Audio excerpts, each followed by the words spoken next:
seca, la libreta seca, llena de 5. Y los exámenes se hacían en sabatinas, con los padres de familia.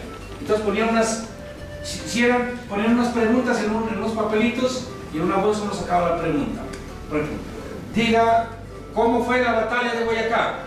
Y si uno le va bien, el jurado, el que hacía parte, la mamá, el papá, el profesor, el director, le sacaba 5 y ese día era la gran fiesta en la casa. Por lo general nosotros siempre nos daban en la casa cafecito con pan, o a veces con papitas revolcadas, decíamos, en manteca, ¿no? Bueno, con aceite. Pero ese día cuando yo izaba la bandera, ese día me daban bandeja completa, arroz, tajada, huevo, ¿no? Con todas las de la ley. Y ese día lo hacían venir a uno también, pues si lo hacían peluquear, todo eso, lo acomodaban, era como una forma de darle a uno, pues bastante incentivos para que siga adelante. Esos son los recuerdos de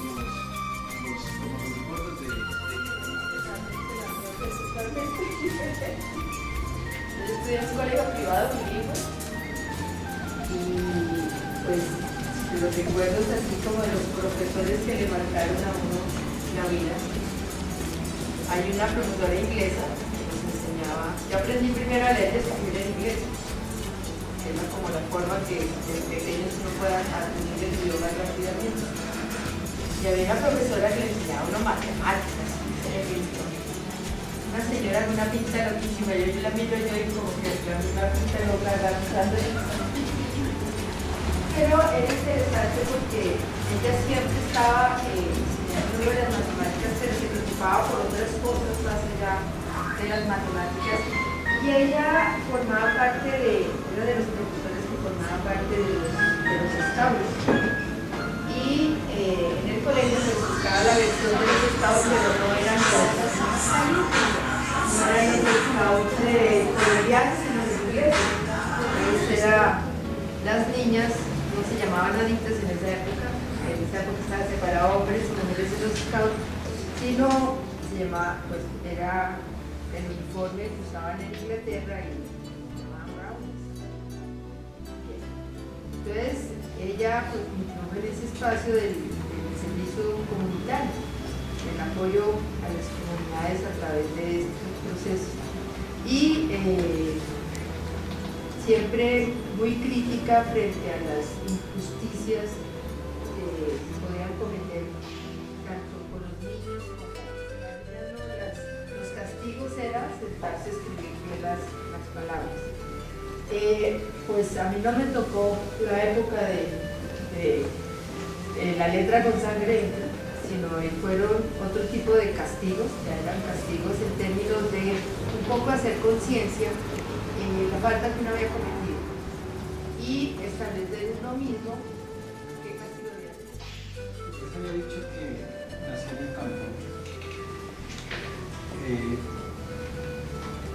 La escuela más cercana quedaba como a 1 hora y media el camino. Y mi mamá, que era muy visionaria, ella presionaba a mi papá todos los días para que salgamos a vivir en un pueblo más grande. Siempre le hablaba de que en el campo no se esperaba futuro. Y así regañadientes salimos a vivir a Túqueres. Entonces hice la primaria en Túqueres, en la escuela San Juan Bosco, que también era solamente de varones. Y había otra escuela de niñas, así era en ese tiempo. Y como había una sola escuela, a la escuela iba todos, los hijos de los ricos y los hijos de los pobres. Había una mezcla social. Como yo venía del campo, pues llevaba costumbres campechanas y a mí me molestaba mucho en la escuela, porque mi mamá me mandaba con una rana a la escuela y yo ya no se acostumbraba. Mi mamá era convencida de que la rana en el pueblo hacía tanto frío. Y claro, yo llegué con rana que se me burlaban, ¿no? Además los dichos que uno llevaba, la forma de hablar y eso. Entonces, la única manera de que yo defendía era echando puño, porque no tenía otra. Y entonces yo era una persona que casi, sin excepción, cada semana de mi casa tenía que ir al colegio nos llamaban a darles quejas de mí y yo no era buen estudiante.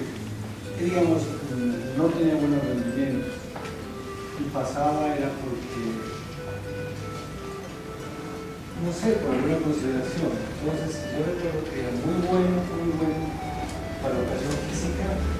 En esa época venía al campo, entonces tenía mucha resistencia para tocar, para hacer cosas físicas.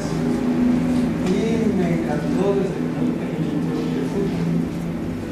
Desde ese tiempo me convertí en el mismo jugador de fútbol hasta ahora. No lo he dejado. Pero en la primaria, digamos, yo también sufrí muchos castigos, porque como dice Pedro, en ese tiempo los papás autorizaban al profesor para que a uno le dé con una vara. Y como a la escuela llegaban los hijos de los campesinos que vivían en las montañas y allá había unas varas de palo santo, como se llamaba, que eran delgaditas y las mismas no se quebraban. Entonces la uno le daban en las manos, uno ponía la mano ahí y le daban en las manos, ¿no? Todos lo hacían agachar y engañarse. Pero los papás, uno no podía ir a la casa de la gente, porque el padre decía, bien hecho, que más duro te dé, porque vos no crees. Y el papá le decía al profesor, yo lo autorizo, déle tú, pero bien duro, para que aprenda. Es como dicen, pero ese era el método de la época, ¿no? La letra con sangre. Y todos los castigos eran humillantes. Por ejemplo, si uno se equivocaba en la lección, ponerlo de pie frente a los demás, volteado mirando a la pared, toda la clase. A veces el mismo profesor ponía apodos al estudiante. Y eso se veía como algo normal, ¿no? Era otra pedagogía, era otro tiempo. Son pedagogías que afortunadamente pues ya no existen, ya se han superado. Una de las cosas que no sé por dónde fue que salió, yo era muy histriónico. ¿Saben qué es eso? Es decir, yo como vivo en un mundo donde había mucho castigo y en una sociedad católica donde todo es prohibido, entonces uno aprende mucho a mentir. Y uno aprende de chiquito muchísimo a manipular al papá, a manipular al profesor. Entonces era facilito para, en mi caso, ponerme a ayudar era facilito, lo aprendí y lo hacía, ¿no? Una vez, por ejemplo, sacaron una disculpa, dije que estaba volteado un tobillo y era mentira, que anduve 3 días bien cojo, pero de una manera tal que todo el mundo me decía, problema tuyo, no entiendo, y yo que sí, y lo hacía de una manera tan perfecta que todo el mundo se lo decía. Yo lo atribuyo que era una manera como de sobrevivir o evadir, ¿no? En ese tiempo, porque como uno castigaba por todo. Si uno llegaba un poquito tarde a la casa, ya lo castigaba, entonces uno tiene que ir preparado. En Túcar había, no sé si me entiendes, una figura creada por el alcalde, que ustedes van a aterrar. Un señor nombrado por el alcalde, que se llamaba el padre de menores. Y este señor andaba con un fuete, que era el palo de este lado, luego un cabestro de cuero, como 2 metros, castigando a los niños en las calles cuando estaban jugando bolas o trompo y eso, imagínense. Y era una figura creada por la alcaldía. Entonces, nosotros nos poníamos a jugar al neto, que decíamos, y poníamos un campanero en la esquina que nos avise si había el padre de menores, ¿no? Y que decía, padre de menores, y todos corríamos, y a veces olvidábamos los trompos y eso porque nos quedaba sin compasión. Y hoy vamos a pensar ahora, ¿no? En ese tiempo, imagínense, pensaban que eso era lo correcto, ¿sí? Y yo tenía señales en la espalda de que el padre de menores varias veces me alcanzó a pegar con ese berraquillo tan largo que era. Entonces, como castigo en la casa, castigo en la calle, castigo en la escuela, que yo pienso que por esa razón yo aprendí a ser bien histriónico, es decir, a fingir, ¿no? Y por ese motivo, alguna vez un profesor descubrió eso y las sabatinas, que dice Pedro, se llamaban sabatinas porque eran los sábados, ¿no? eran los exámenes públicos, asistían los padres de familia, aquí la junta de notables, ¿no? El alcalde, el cura, el jefe de la policía, que eran los que calificaban. El pobre profesor allá en la picota y aquí las preguntas. Y si el alumno no contestaba, pues el profesor lo reprochaba en el público o lo aclamaba, porque, por ejemplo, calificaban acá, ¿no? Si todos tenían, ponían 5, se llamaban 5 aclamados. Y había profesores que en público lo reprochaban y los mandaban a repetir. Y claro, el profesor antes de la sabatina ensayaba, ¿no? A usted le voy a preguntar esto, a usted le voy a preguntar esto para tener las preguntas preparadas. Era la única manera de quedar bien, pero no siempre sucedía eso. Entonces las sabatinas eran acompañadas de otros actos, por ejemplo, era la clase, que también que recite el alumno tal, que el otro era tal cosa, y como yo era bien histórico, preparaban sainetes, ¿no? ¿Saben lo que es un sainete? Una obra teatral, pero, ¿cómo se dice? Comedia, ¿no? Sí, ¿no? Sí. Una comedia, para hacer reír. Y entonces a mí me daban un papel central, ¿no? Yo era feliz con esos papeles. Claro, entonces esa era mi discreción, pero yo era muy malo en matemáticas, todo de lenguaje. Yo creo que influyó mucho un profesor para que yo estudiara ciencias sociales, porque este profesor, cuando nos enseñaba las batallas, él nos hacía dramatizar. Entonces, terroristas contra patriotas. Y nosotros hacíamos los vestidos de papel en la casa, ¿no? Con el kepis y las espadas de madera, y felices ocupados en eso. Luego nos enfrentaban en el salón Bolívar contra Morillo, ¿no? Y le hacía uno aprender los parlamentos, ¿no? Y eso a mí me emocionaba. Como yo era bien histriónico, todo el mundo esperaba que yo salga para ver qué iba a hacer, entonces yo para hacerme el muerto, para echar el discurso, para montar a caballo en una silla, ¿no? Todo eso. Entonces, por esa razón a mí lo de sociales se me grabó mucho, porque yo me acuerdo que la historia sagrada nos hacía también hacerla con representaciones, ¿no? Entonces, por ejemplo, que apareció el profeta Jonás y la ballena y no sé qué. Como yo era bien histórico para imitar, entonces les fascinaba, y yo me ganaba un poco a los profesores por ese lado, no porque era bueno en matemáticas y otras cosas, sino porque era bien colaborador en los actos sociales. Incluso a veces yo mismo improvisaba, imagínense.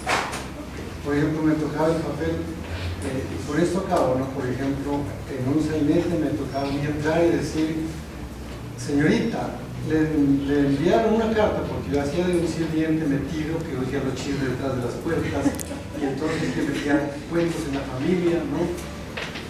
Y no me tocaba. Y el que estaba haciendo ahí me dijo, no, que no me tocaba. Entonces yo, con permiso señorita, ya vuelvo y no sé qué, yo inventaba el parlamento y me iba, ¿no?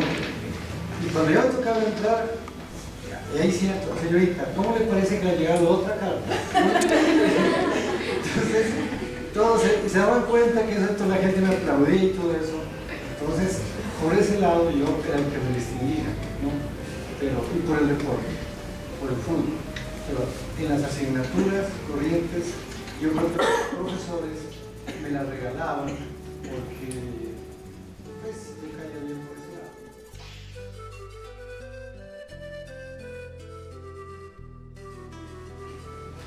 El bachillerato lo hice en el Colegio Nacional Sucre de Ipiales.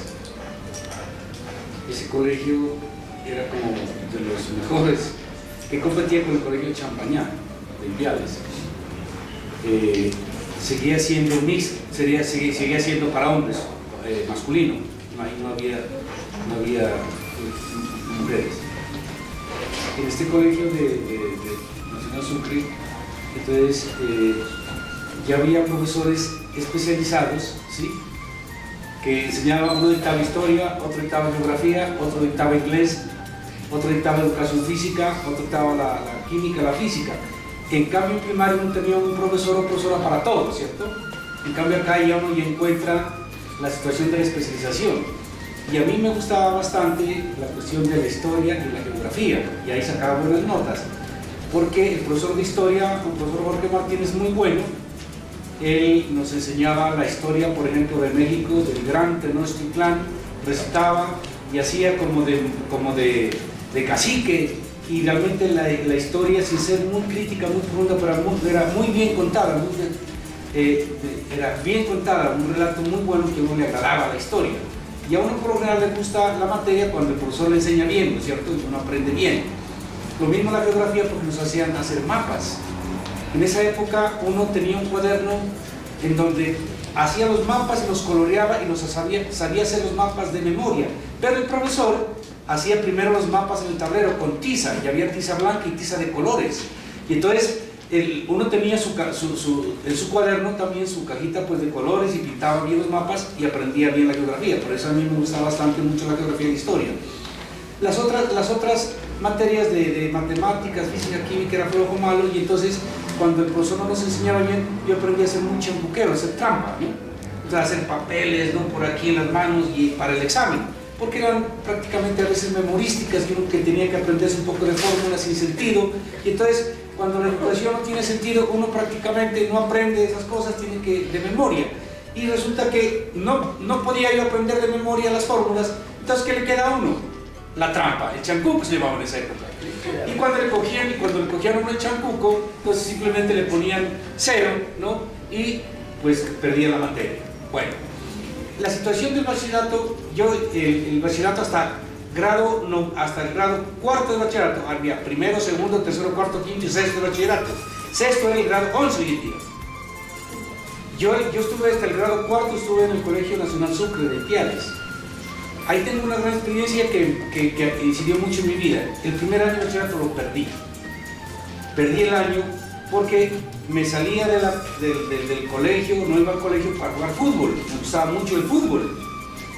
Entonces, prácticamente eso hizo que me despreocupara de las clases y perdiera el grado de bachillerato.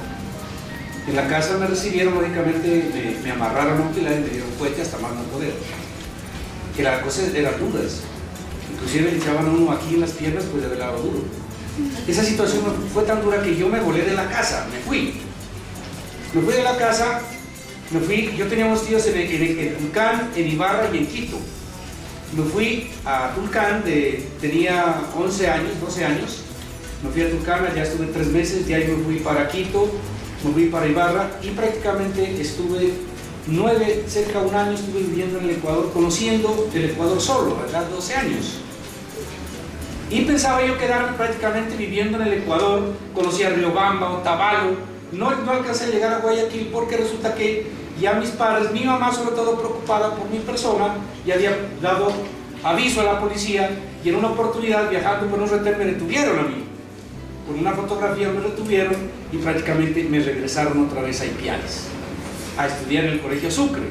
Entonces ahí ya nuevamente pues nos reconvenimos con la familia, pero en esa época yo aprendí a conocer prácticamente el Ecuador, y desde eso hasta ahora me ha gustado conocer el mundo prácticamente y viajar por todas partes, ¿no? Porque me impregnó esa situación que se dio en la guerra. Bueno, eso fue en el grado, de ahí hasta el grado cuarto de bachillerato. Todos los años aprendí a sacar el primer puesto, matrícula de honor. Entonces el grado cuarto, por haber ocupado el primer puesto y la matrícula de honor, me dieron una beca para ir a estudiar a la Escuela General Santander, a Bogotá, para ser cadete de la policía, teniente oficial. Entonces me fui a Bogotá, a la Escuela General Santander, y tuve la fortuna, o la desgracia, de que mi primer director de grupo fue, ¿se acuerdan ustedes del general Rosso José Serrano? Que fue el general de la policía. Él fue mi director de grupo. Yo era jovencito, en esa época era subteniente. No era corrupto todavía. Era jovencito, y él nos daba ejemplo, trotando, todo eso. En Bogotá, allá se madrugaba a las 5 de la mañana, 4 de la mañana, a trotar, a bañarse, ¿no? Y realmente aprender la responsabilidad de voz autoritaria, de fuertes, ¿no? Inclusive con maltratos. Pero de todas maneras, pues yo logré también seguir allá adelante, y me nombraron brigadier de una compañía. Yo mandaba una compañía de 200 cadetes, los que recién iban llegando, ¿no? Y los hacía formar, ¿no? Y me desquitaba de lo que me habían hecho a mí durante el primer año. Bueno, entonces me gradué en Bogotá en la Escuela General Santander. Ahí logré también sacar el segundo lugar. El primer lugar lo sacó un cadete, me acuerdo, de Tunja, Galvis Venancio. Y como premio, nos mandaron a competir en las pruebas que había del mejor bachiller, ¿no? Del mejor bachiller con Tejera, había un premio. En la Universidad Nacional, que en esa época estaban de revoltosos. Entonces aquí viene una gran anécdota.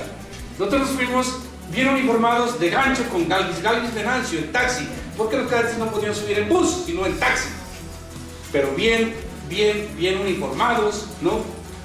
Cuando llegamos a la Nacional, en la Nacional en esa época estaban protestando contra, sí, en la Nacional protestando contra el gobierno, contra los militares, eran enemigos a muerte. Y nosotros nos mandan a la Nacional a hacer examen. Cuando llegamos nosotros, preguntamos, ¿dónde es el examen para presentar el examen de los mejores bachilleres? Entonces la gente nos silbaba, todo eso, ¿no? Nosotros ni caso. Y un estudiante de malvado seguramente nos dijo, pásense por la cafetería.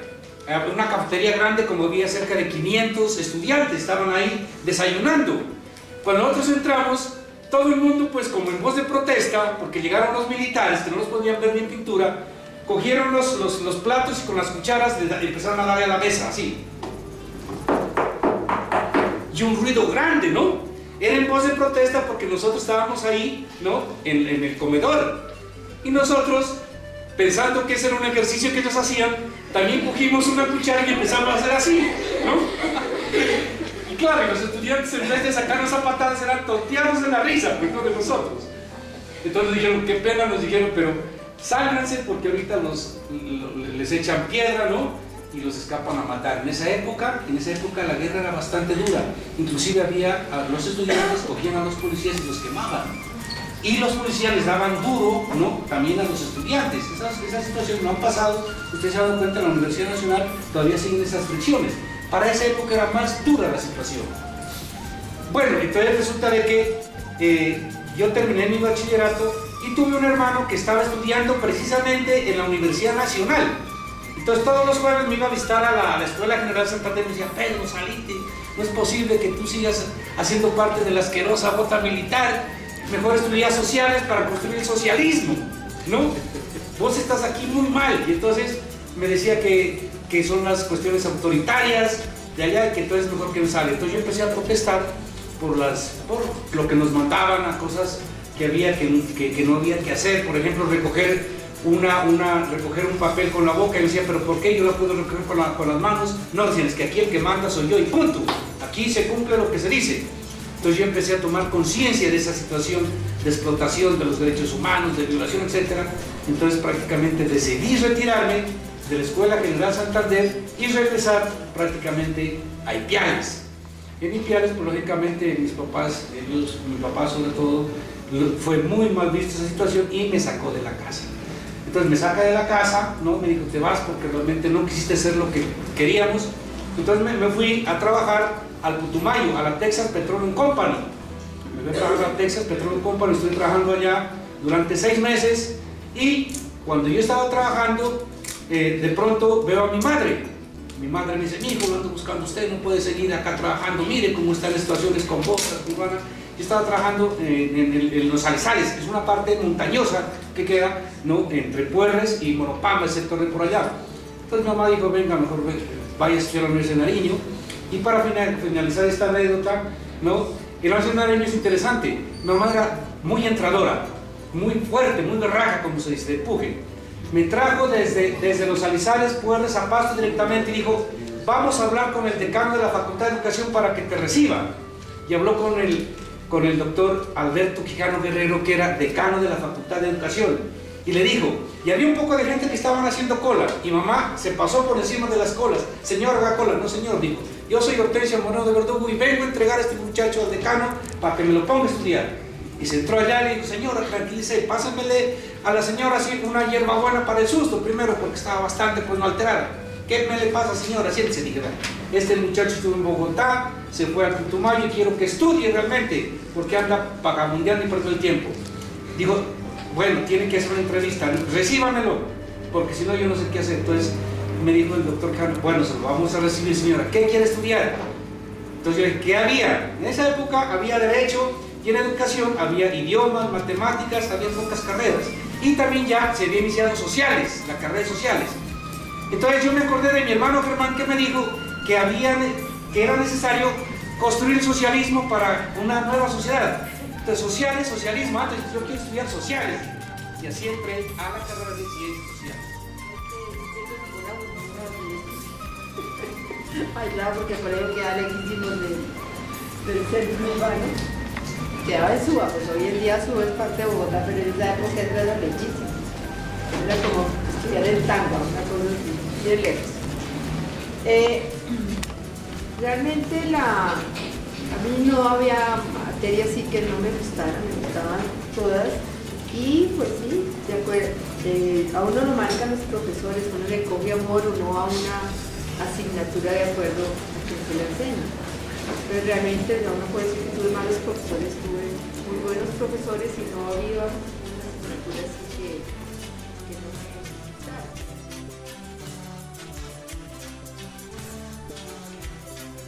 Al equipo de baloncesto en Jorge Nariño, fui campeón muchas veces. Al equipo de fútbol, de profesores, de estudiantes en Jorge Nariño, fuimos campeones con el profesor Benún Cerón en Pamplona, donde viajamos con el equipo de fútbol. Yo era arquero. Tenía mi sistema propio, estilo Higuita a veces, ¿no? Pero uno no tenía director técnico porque todo era sistema propio. Entonces, baloncesto, me metí también en atletismo. En atletismo, andaba por el atletismo, el tenis de mesa, lanzamiento de bala, de jabalina. Es decir, uno no sabía realmente por dónde andar, era como polifacético. Pero hacía la actividad de la política, la cuestión del deporte, la cuestión de la academia. Y también necesariamente las fiestas, los bailes. Porque en la Universidad de Nariño había también sus reinados de las facultades, las reinas de los interroscas, etcétera, etcétera. Es decir, era una situación bastante dinámica. Entonces, ya salí de la universidad, luego entré de profesor en el liceo de la Universidad de Nariño, de profesor de básica secundaria, fui coordinador de disciplina, director del liceo, y luego se me ocurrió, por insinuación de un amigo, ir a hacer una maestría en Historia en la Universidad Externada de Colombia y con la Academia Nariñense de Historia. Entonces ahí ya vino la cuestión, el interés más profundo mío por la investigación de lo nuestro.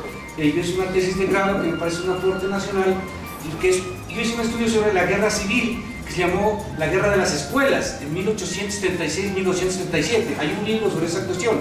Entonces yo miro cómo uno de los factores fundamentales que hicieron que haya tantas guerras civiles en Colombia fue la separación de la Iglesia y del Estado, cómo los liberales con los conservadores, ¿no?, trataron de luchar por controlar la educación. Entonces se llamó Guerra de las Escuelas.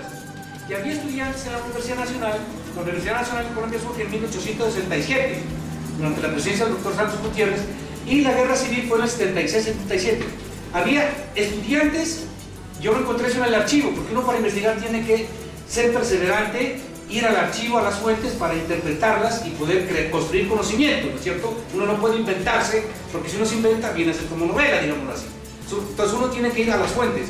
Entonces yo fui allá ahí en Bogotá, al archivo histórico, y resulta que allá me encontré unos buenos documentos. Por ejemplo, los estudiantes liberales de la Universidad Nacional, que estaban de acuerdo con la universidad pública, con la educación gratuita, con la ciencia, etc., ellos formaron un grupo de un pelotón que se llamaban los alcanfores. ¿Y por qué les decían los alcanfores a los estudiantes? Porque apenas venían al enemigo, se esfumaban, salían corriendo. Se llamaban los alcanfores. Los alcanfores es un pastelillo que se hace en túneles semipiales. Al principio es sabrosísimo, luego se evapora el sabor y queda en nada. Y los estudiantes conservadores se llamaban los mochuelos. Ellos salían por las noches, ¿no?, a guerrear, ¿no?, a dar sus vueltas, pero apenas veían también a los propios militares, salían disparados, volando, ¿no? Es decir, entonces eso me pareció importantísimo, hacer no solo la historia de los grandes héroes, ¿no es cierto?, sino también a través de la historia, hacer la historia de los héroes que han sido silenciados, que no aparecen porque han sido oscurecidos por las historias de los grandes héroes. Entonces me fui metiendo en la cuestión del de la investigación, y me parece que es un gran aporte. Aquí he escrito yo, por ejemplo, la historia de las tiendas en Pasto, la historia de las barberías. Miren, por ejemplo, que las tiendas, tan interesante la historia de las tiendas. Ahí son las señoras, las mujeres las que mandan, ¿sí o no? Ahí hay matriarcado. A los hombres los mandan a comprar las cosas, a cargar, etcétera, ¿no? A que dé el vuelto, lo que sea. Pero ahí hay matriarcado. Inclusive en las tiendas, las esposas son las que han educado a los hijos en la Universidad de Nariño. Yo tengo unas vecinas, yo las entrevisté, todo eso, cómo era su vida. Y interesante, entonces yo digo, esas voces silenciadas de las mujeres, que en la época de la colonia, en el siglo XIX, hasta bien dentro del siglo XX, eran consideradas como inferiores. Pero resulta que no se puede entender la historia de la humanidad, la historia de Pasto, sin entender la historia de las mujeres, porque las mujeres juegan un papel fundamental en la construcción del hogar, ¿no es cierto?, de los valores. Decía un obispo del siglo XIX, Canuto Restrepo, decía: en las rodillas de las mujeres descansa la moral y el futuro de la patria.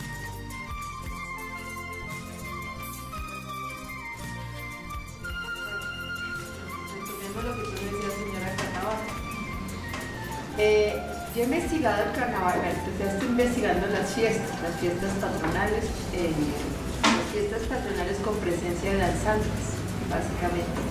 Y allí caí a investigar el carnaval. Entonces, en los procesos de investigación, nosotros le solicitan a la Universidad de Nariño hacer el expediente para ser declarado patrimonio bien de interés cultural de la nación el carnaval de negros y blancos. Y posteriormente solicitan a la universidad hacer el dossier para su declaratoria como patrimonio de la humanidad. Entonces, la investigación que veníamos haciendo por muchos años fue la base para elaborar estos dos documentos que permitieron este título al carnaval, pero más que el título, para mí lo importante es el reconocimiento que hay hacia las comunidades que son las portadoras del bien, o sea, la comunidad pastusa, porque el carnaval no solo son los maestros que salen en el 6 de enero, porque si no hay un público que los aplauda, porque si no hay gente que juegue, porque si no hay personas que aprecien la parte estética, pues el carnaval no tiene sentido. Entonces son todos estos, Pasto como ciudad, San Juan de Pasto, y el municipio se visualiza con su carnaval y es conocido en el mundo.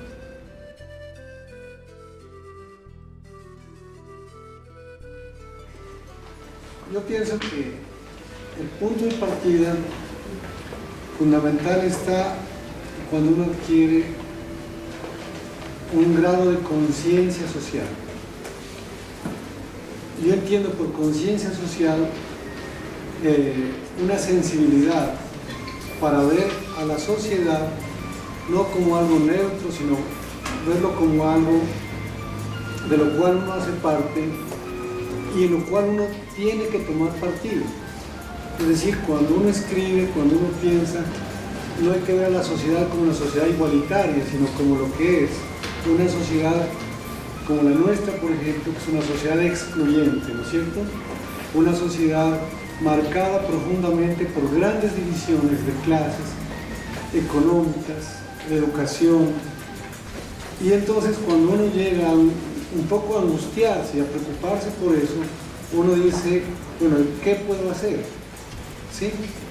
Ahí es cuando empieza uno entonces a asumir una conciencia crítica y una conciencia social. Es decir, que todos podemos hacer algo por cambiar la sociedad. Obviamente, si usted considera que hay que cambiarla, ¿no? Por ejemplo, yo pienso que hay gente rica que piensa que así está bien todo, ¿no es cierto? Y que no hay que cambiar nada. Hay gente que está en el poder y piensa que no, como están las cosas estamos bien. Pero yo pienso que una gran mayoría de colombianos creemos que las cosas andan mal, que hay falta de oportunidades, que hay bajos salarios, que hay inequidad, que es una sociedad excluyente.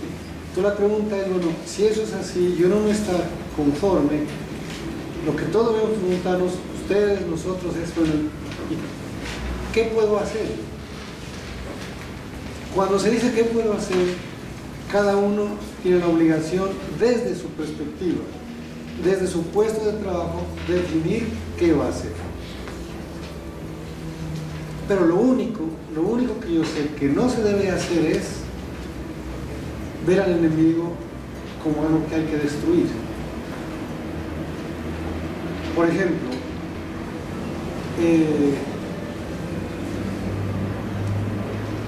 ustedes saben que en esta lucha que se da en Colombia hay extremos, ¿no? Hay una extrema derecha liderada por las oligarquías, por grupos paramilitares, por la iglesia, por grupos de poder, y hay una extrema izquierda ligada a las acciones de la extrema guerrilla, por ejemplo, de las minas, de los secuestros, etc.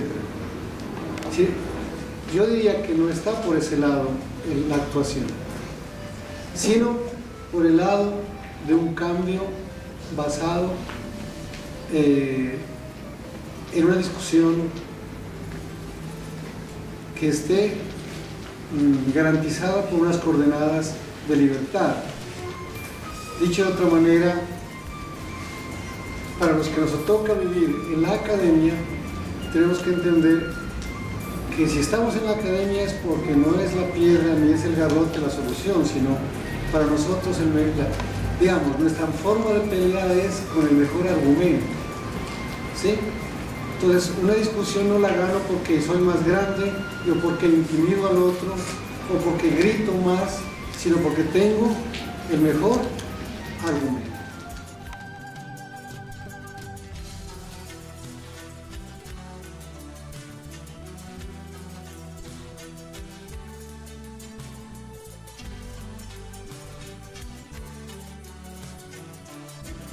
Porque a veces pensamos, cuando estamos empezando en la ola, cuando estamos uniéndonos a la ola y nos dicen investigadores, pensamos allá unas personas así como si fueran de Marte, cómo será, qué comerán, qué harán, ¿no? Pero fíjense cómo nos encontramos unas personas muy cálidas, muy humanas, llenas de muchas experiencias, de situaciones difíciles, de situaciones divertidas, pero que van haciendo y siguen haciendo grandes aportes a la humanidad en los contextos en los que habitan. Así que mil gracias por su tiempo, mil gracias por su dedicación.